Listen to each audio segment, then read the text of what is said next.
Good morning. So we're up to chapter 12.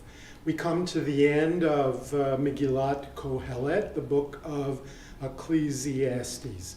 And we're going to find some strange and interesting things here in chapter 12. And then we'll say a word about the place of Kohelet, first in the Bible and second on the festival of Sukkot, which comes next week.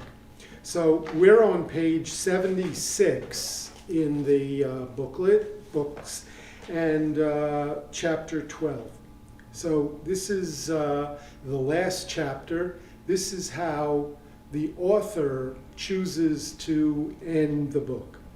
So appreciate your vigor in the days of your youth, before those days of sorrow come and those years arrive, of which you will say, I have no pleasure in them.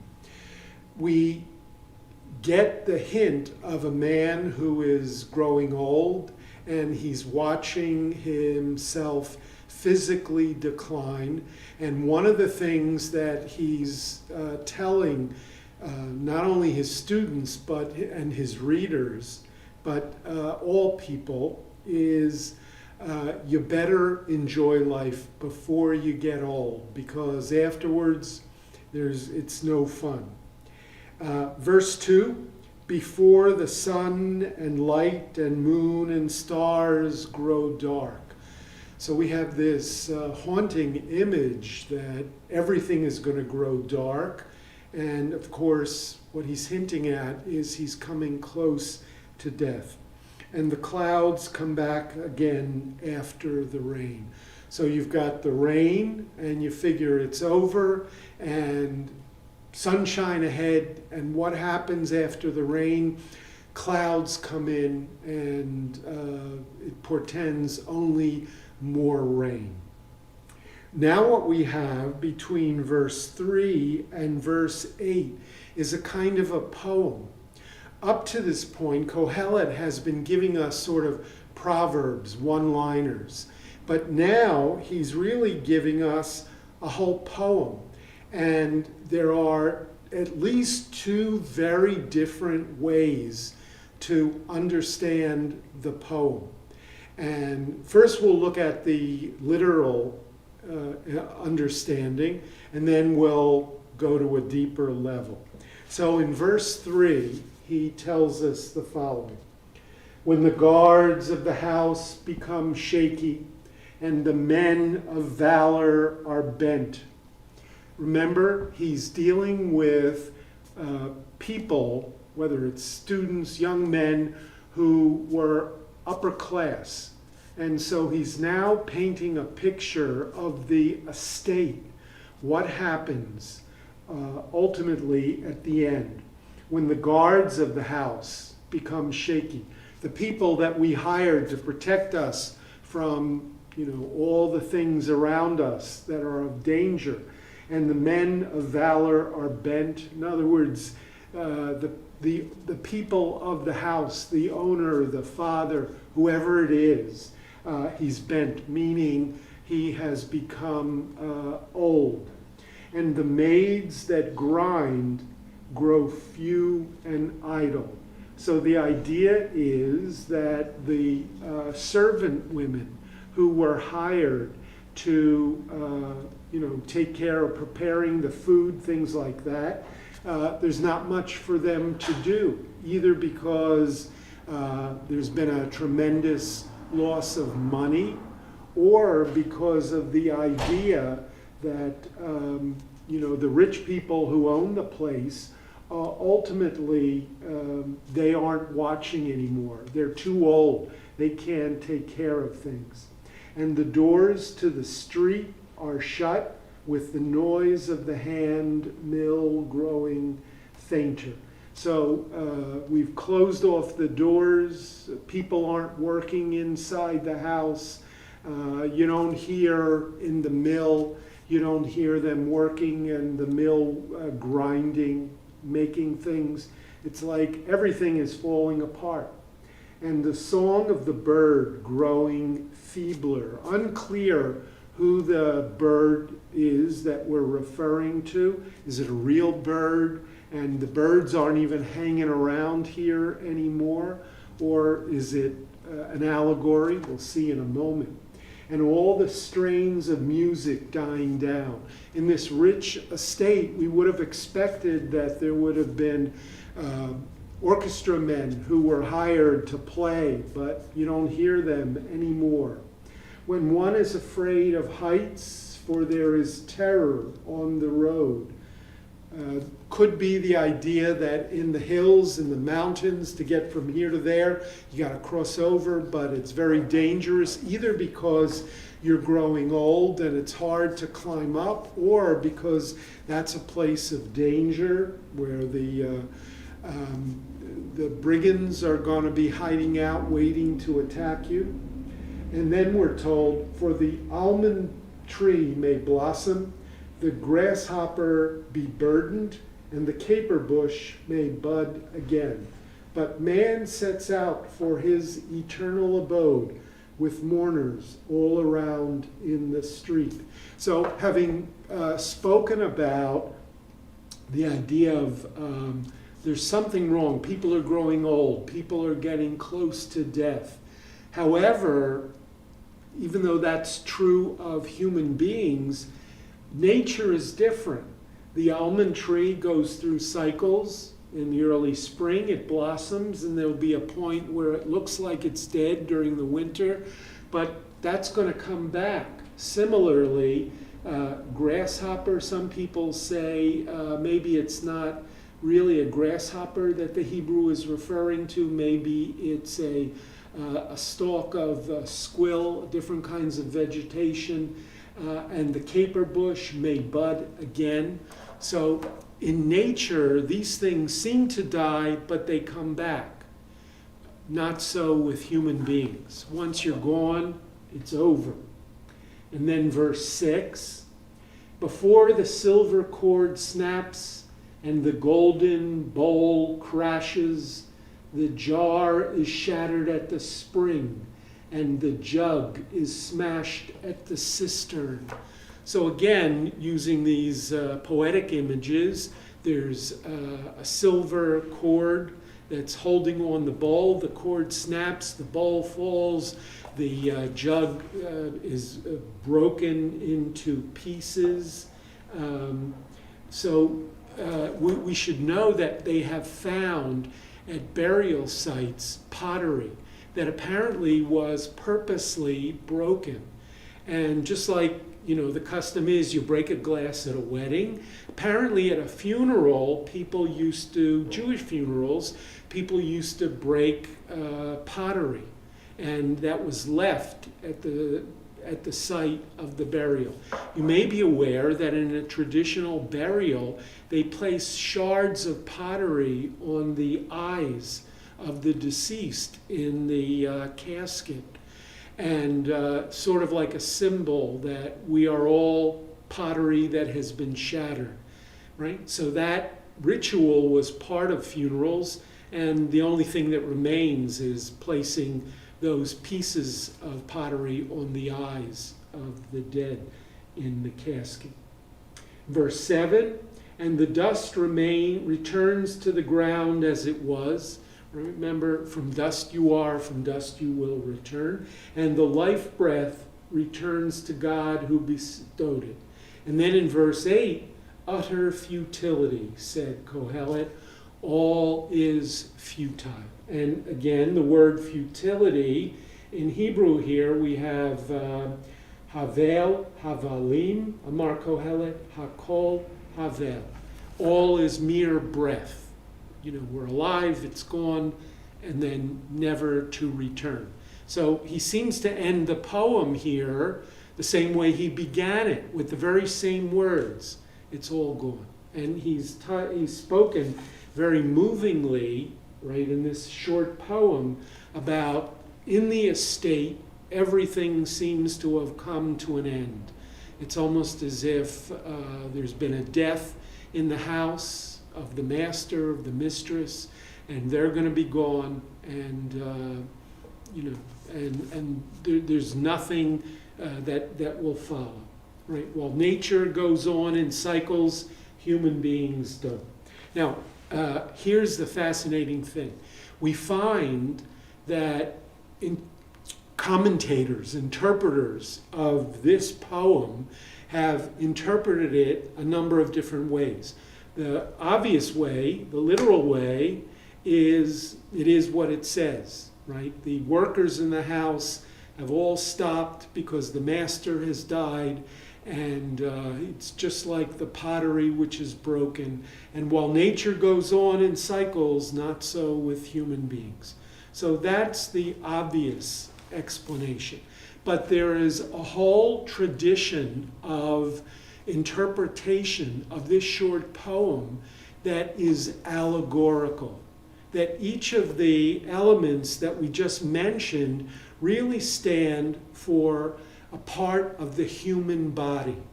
So it's not that the master of the estate has died. What it's saying is that I, Kohelet, am growing old, and I feel that I'm losing it. My body, my mind, everything is falling apart. And he uses these poetic ways to explain it. So, for instance, when he says here, go back to verse 2, before sun and light and moon and stars grow dark, clouds come back again after the rain.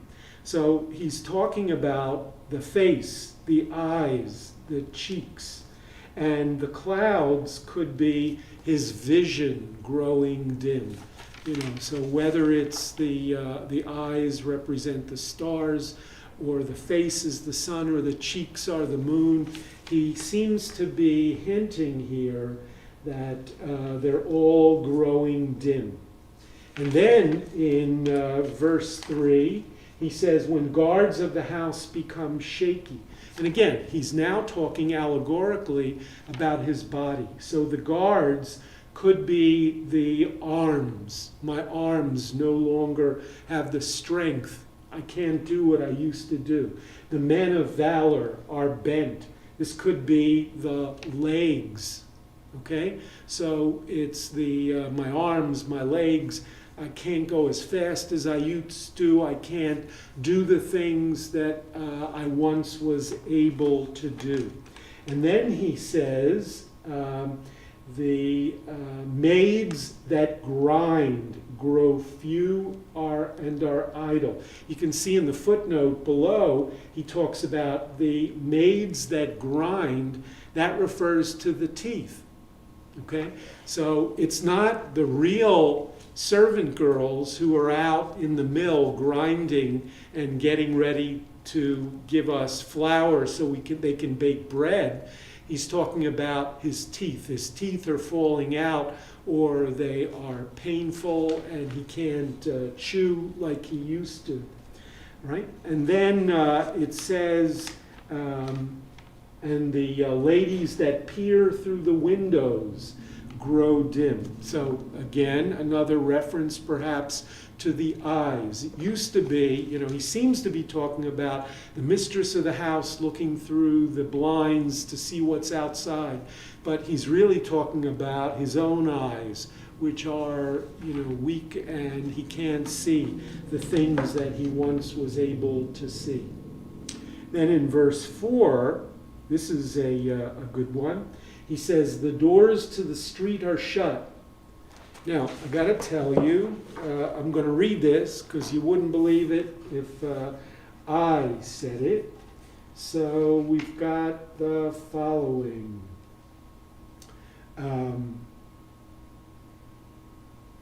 Right, we'll wait till verse 5 to hear the really good one. The doors, the double doors, could be the lips, right, that speak, or, listen to this, or the anus and bladder suffer retention. Believe it or not, interpreters said when he's talking about the double doors, he's basically saying, I'm constipated. I can't go, and it's causing me terrible trouble, right? So that seems to be. And then it says, the noise of the mill growing fainter. So some refer to the stomach fails to grind the food, right? I eat things and it's not working right? I can't eliminate what I ate and I can't digest it properly. And then he comes to,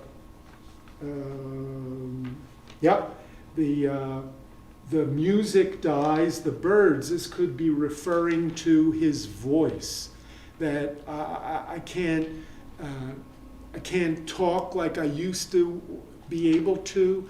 I can't express myself. My voice seems hoarse and weak all the time. I can't yell to call people like I used to be able to do. And then in verse 5, we see that he speaks about one is afraid of heights. I'm getting old. I can't even go up the steps anymore. And then he says, for the almond tree may blossom. The almond tree is the earliest tree to blossom in the land, and it has these magnificent, beautiful white blossoms. And you notice it from afar because of the whiteness. And so he says, the almond tree may blossom. In other words, my hair has all turned white. And then he says, this is strange, the grasshopper is burdened. What is going on here? So listen to this.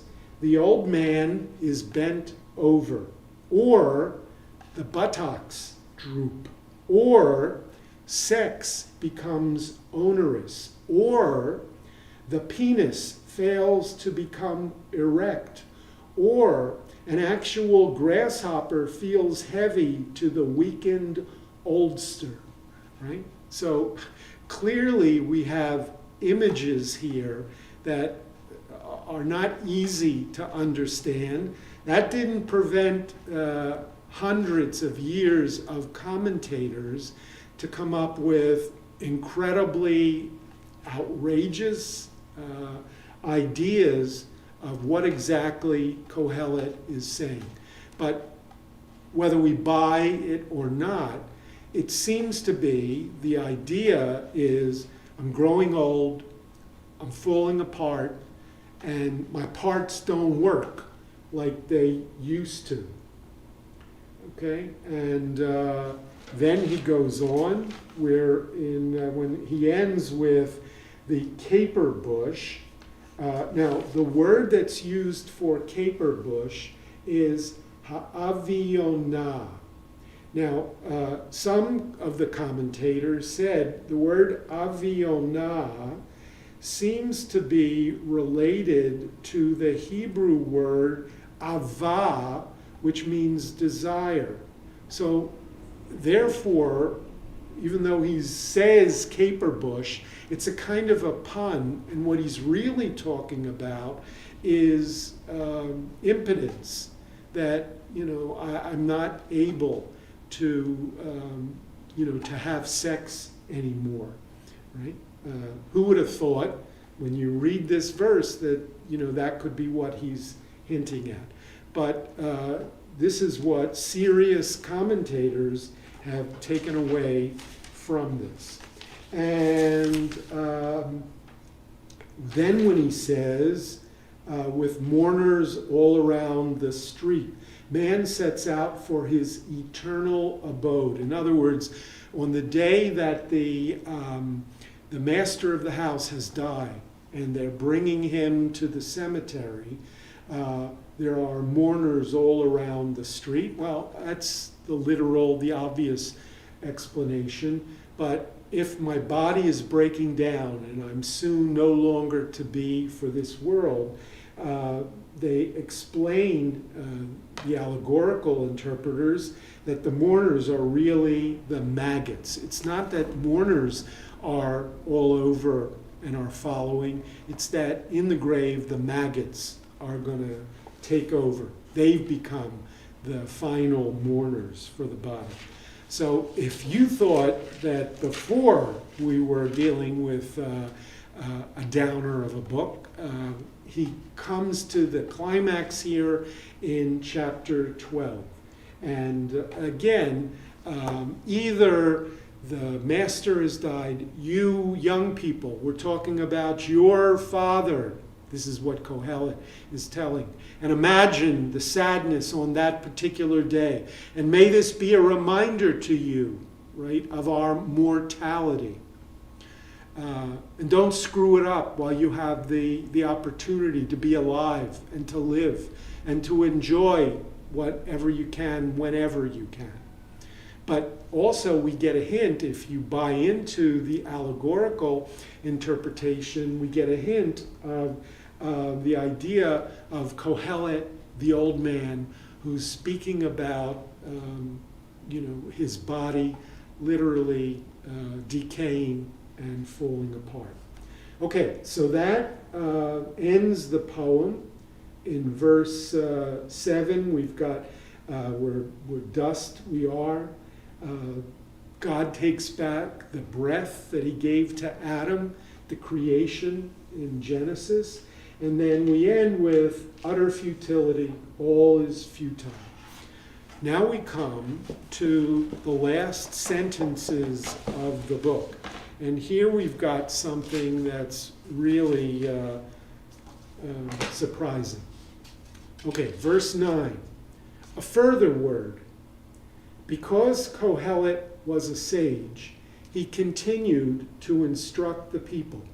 He listened to and tested the soundness of many maxims, meaning his proverbs.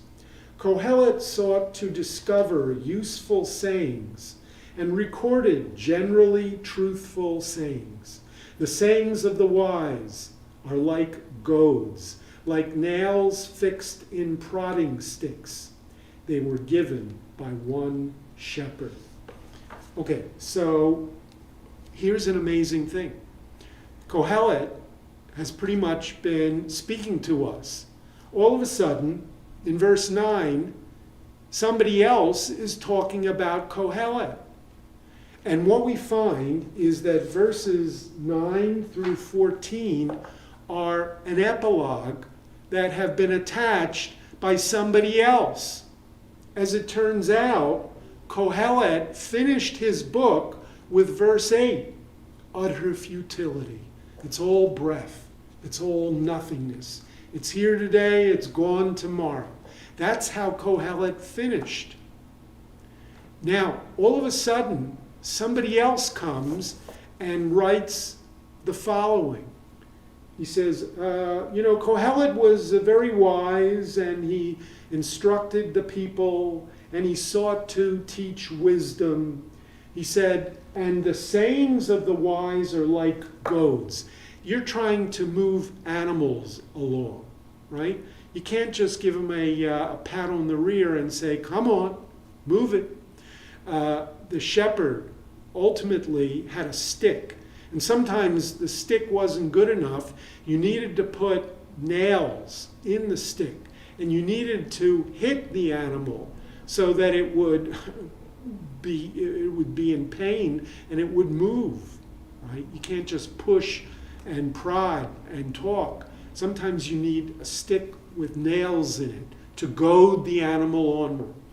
And what this editor who wrote the epilogue is saying is that you may have thought that Kohelet's words were like nails in a stick that you're being hit with. He said that's exactly the point. That's why he did it, because we're like the dumb ox that doesn't want to move. And sometimes you need to be smacked, and you need to be prodded, and you need to be stuck with a nail in order to understand what's really going on, and that you better move it now. Okay? The sayings of the wise are like goads, like nails fixed in prodding sticks. They were given by one shepherd.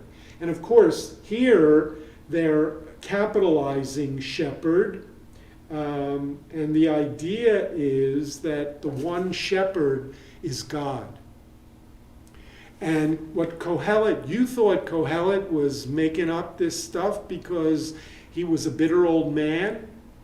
He was just passing on what God himself wanted Kohelet to teach. Now, there is no capital letter. There are no capital letters in Hebrew. So therefore, they were given by one shepherd, capital uppercase or lowercase s. We don't really know. Here, the translation wants to say, whatever Kohelet said, he got from God. And by the way, if it came from God, you can't blame Kohelet for being the bitter old man. Right? All this is true, and it comes from God. But it's also possible that Kohelet was shepherd, lowercase s. And we're the dumb animals. And he was trying to move us along, and he's the shepherd, right, with all of his teachings. So you can interpret it either way. And then in verse 12, the editor says, a further word, against them, my son, be warned. The making of many books is without limit, and much study is a wearying of the flesh. What is he saying here? Is he, in a sense, criticizing Kohelet? Is he saying, the guy talked too much, he wrote too much, he should have stopped at an earlier point? Or is he telling the readers, you know what, if you turn to too many books, you're just going to confuse yourself. There's only a few basic things you need to know, and I'm about to tell them to you. Right? So don't think, like Kohelet said back in chapter 1, I spent so much time studying and learning and trying to understand. He said there's a limit to where that's going to get you. Right? The sum of the matter, here it is, verse 13, the sum of the matter, when all is said and done. Sof davar, hakol nishma, end of the thing, everything is heard. Et ha-Elohim yirah, fear God. Viet mitzvotav shemor, and observe his commandments. Revere God, observe his commandments. For this applies to all mankind. Notice it's not just a Jewish thing, this is a human thing. Be careful about God, be in awe of God, fear God, what God can do to you, and follow God's ways. That God will call every creature to account for everything unknown, be it good or bad. Why do you have to fear God? Because ultimately, God is going to reward or punish you. And if you do the wrong thing, you're going to have to deal with God's punishment. By the way, notice the Hebrew, verse 14, ends this way. Ki et kol ma'aseh, this is it. Ha-Elohim yavi b'mishpat, God will bring judgment. I'll call ne'elam, all things that seem to be hidden. Im tov v'im ra, whether they are good or evil. The book ended with, the editor ended with the word ra, which is evil. Kohelet ended the book in verse 8 with, it's all futility, it's all breath, hakol havel. The editor comes and he ends with the word ra, which is why the Jewish tradition, and you can see it in small print, they repeat the previous verse. So after verse 14, we go back and we repeat verse 13. Why do we do that? Because there's a Jewish principle that we always end on the positive, not on the negative. So we repeat the sum of the matter, when all is said and done, revere God and observe his commandments. for this applies to all mankind. End of the book. Now, we need to ask ourselves the question, what was this editor doing? Why did he need to come, verses 8, 9, 10, 11, 12, 13, 14? Why couldn't he leave it at verse 8 where the author did? And this is a fascinating question. By the way, traditionalists will tell you that the whole book was written by Solomon, including the end piece. Almost all scholars will say it's clear that 9 through 14 is an editor who was trying to save the book. Why do you need to save the book? Because the book is not what we would have expected. The book is so depressing and so negative that ultimately he needed to save the book. Why do we need to save the book? Because it was thought that the book was written by King Solomon. Of course, such a book needs to be in the Bible. Now, a word about canonization. Sometime around the year 100, give or take, this is a couple of decades after the destruction of the temple in Jerusalem. Rabbis gathered, probably first in the year 90 in Yavne, off not too far from Tel Aviv, near the coast. They gathered and they needed to recreate Judaism.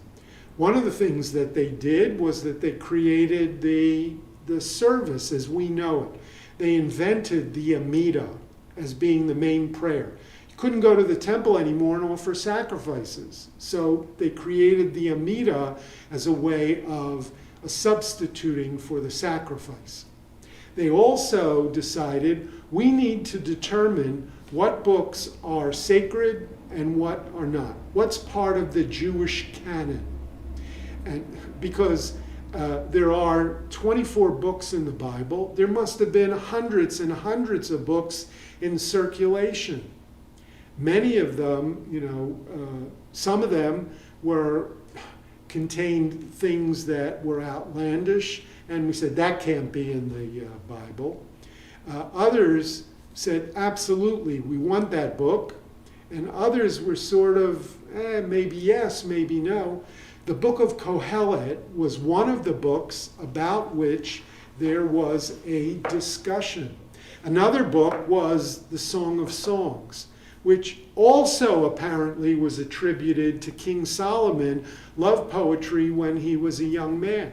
And there was one approach that said, this is erotic love poetry. How can this be in the Bible? That doesn't make any sense. Along comes Rabbi Akiba with his interpretation that it looks like it's erotic love poetry. It's really the story of God and the Jewish people. So that argument won the day, and Shir HaShirim, Song of Songs, was included in the canon. Another book that was questionable was the Book of Esther. Well, what's the matter with Esther? In no point in the Book of Esther does the name God appear. The rabbis said, how can you put a book in the Bible that doesn't even talk about God? And they figured out a way. There's a passage that says, Mordechai yells at Esther and says, if you don't help the people, help will come from another place. The Hebrew word for place is makom. Makom is another name for God. Like when we say, when somebody has died, we say, Hamakom yenachem enchem. May God, or may the omnipresent, or may God who is in this place, may he comfort you. Right? So they said, yeah, we could find a word that we can interpret as God. So they put that book in.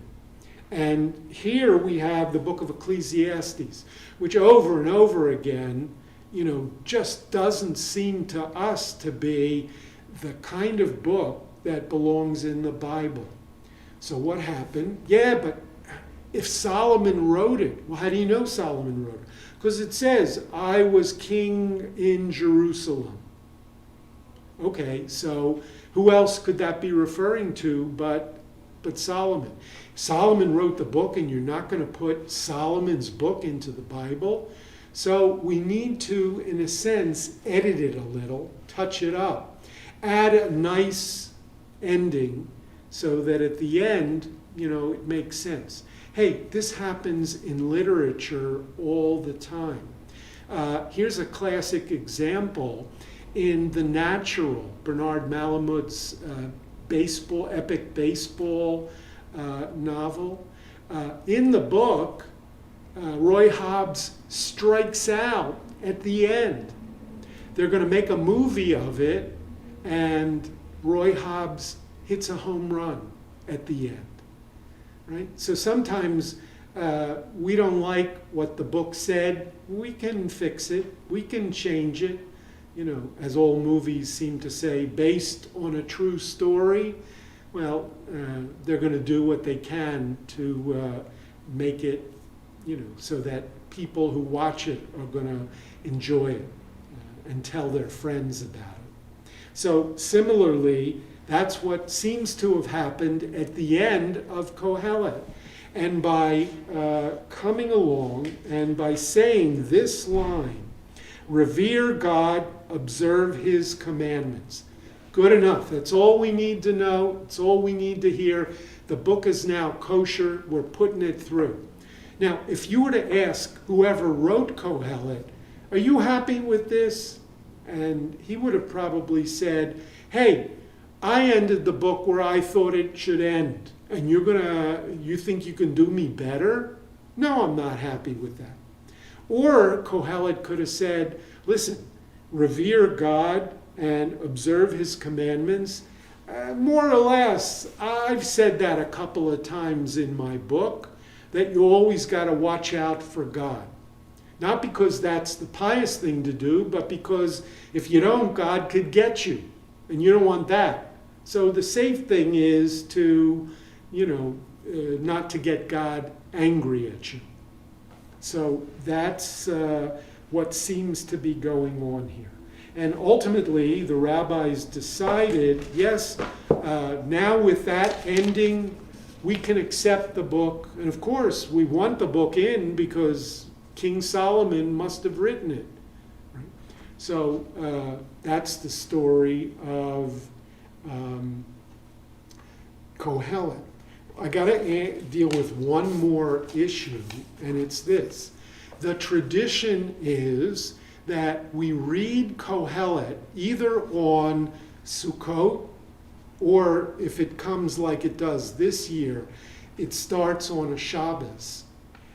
Then we don't read it on the first day of Sukkot. What we do is we put it off until the 8th day of Shmini Atzeret. Usually, during the year, we read Kohelet on Shabbat Chol HaMoed. So if Sukkot started in the middle of the week, and then there was a Shabbat in the middle, and then there was Shmini Atzeret and Simchat Torah, so you would read on Shabbat Chol HaMoed during Sukkot.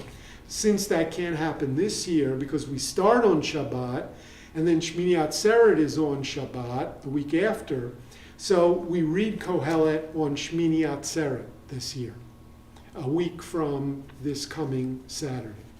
So the question is, why did they pick this book for the festival of Sukkot? So I got to tell you the following. Sukkot is known as the happiest, joyous of all the holidays. Happier than Shavuot, which most people don't even know about. Happier than Passover, which people complain a lot about the food and all the work that's necessary. But ultimately, Sukkot is the end of the harvest time. This truly was a happy occasion. People were thrilled that the work year was over. They pulled in all of their harvest. They were set for the winter. Now is the time to truly rejoice. And sometimes people went a little overboard in their rejoicing. By the way, the Torah refers to Sukkot as Man Simchatenu, the season of our rejoicing. Now, one theory is that the rabbis decided, as a counter to the possibility of overly rejoicing, that we should read the Book of Kohelet sort of as cold water in the face, right? It's to bring us down. It's all, don't think that this is what life is all about. Hakol havel, everything is futile, right? You're here today, you're going to be gone tomorrow. So some people think that's why they chose this book as a counter to the possibility that people would go overboard in celebrations at this time of the year. So also, another reason, we just finished Yom Kippur, and who shall live and who shall die. And so the very thought about mortality is foremost in our mind. And what fits the theme of this season, of this Day of Atonement, more than Kohelet? Nothing. So some people think that's the reason that it was chosen. You may remember that there was a verse, we saw it a couple weeks ago, where they said, cast your bread upon the waters, and in many days it shall come back to you. And then it said, distribute 7 or 8 portions. Now, when Kohelet wrote that, he probably meant just a lot, more than one. But the rabbis interpret 7 as referring to the 7 days of Sukkot, and 7 or 8 being the 8th day of assembly, Shmini Atzeret. So they find in the book this verse that sort of is a hook on which to hang the idea, distribute portions to 7 or 8, perfect, fits the season of the 7-day festival of Sukkot, which is followed by the 8th day of assembly. Okay? Now, there's one other possibility, and that is this, that there are 5 Megillot. When we say the Megillah, we generally think of the Book of Esther. There's really 5 Megillot. They are the Song of Songs, the Book of Ruth, the Book of Esther, the Book of Lamentations, and Ecclesiastes. In fact, right, our book is the 5 Megillot and Jonah. Why did they add Jonah? Because it's a very short book, even though he's one of the prophets. It's a very short book, and it's also read holiday time, meaning on the afternoon of Yom Kippur. So when the publisher put the book together, said, hey, we could use this book. People would buy extra copies because they're going to need it for Yom Kippur afternoon. Now, as it turns out, 4 of the Megillot are read on various Jewish holidays. Shir HaShirim, the Song of Songs, the erotic love poetry. When do we read that? We read that during Passover. Why? Because it takes place at the beginning of spring, and the book speaks about the beauty of spring and about love during the spring, and Passover comes in springtime. And also, if we're dealing with the allegory of God in love with the Jewish people, then that idea of that happening in spring when the Passover takes place makes perfect sense. Then we have the Book of Ruth. Book of Ruth is read during Shavuot. Why? Because the Book of Ruth takes place during the barley harvest, when Ruth went out into the field to collect the barley and the wheat She didn't have any money, and she would then grind it, and she would provide for herself and for Naomi, her mother-in-law. So the book speaks about that particular time of the year. Number 3, Esther. That's an easy one. We read it during Purim because it speaks about the events of Mordechai and Esther and Haman. The Book of Lamentations, Echa, is the book that we read on Tisha B'Av, 9th day of the month of Av, when the temple was destroyed.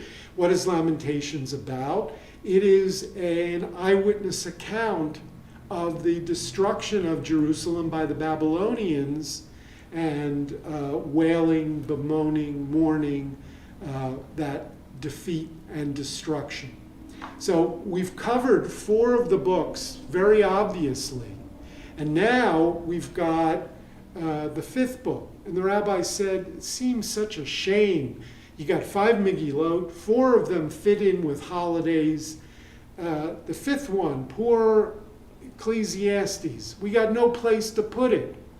Well, they said, since you've already got Passover and Shavuot, 2 of the 3 pilgrimage festivals, the thing that's missing is Sukkot. Yeah, but Sukkot is all about the harvest. We don't see anything about harvest in the book of Ecclesiastes. And the harvest is a happy time. The rabbi said, exactly. Because it's so happy, people go overboard, and this is going to be the book that's going to bring them back to earth. Right? Don't go too far afield. So those are some of the main theories as to why Kohelet is read. And again, we will be reading the book. Cantor Chesler always reads, chants a chapter in the beautiful Nusach, special Nusach, the tune that we sing for the 5 Megillot. And we'll do that not this Saturday, but the following Saturday of Shmini Atzeret.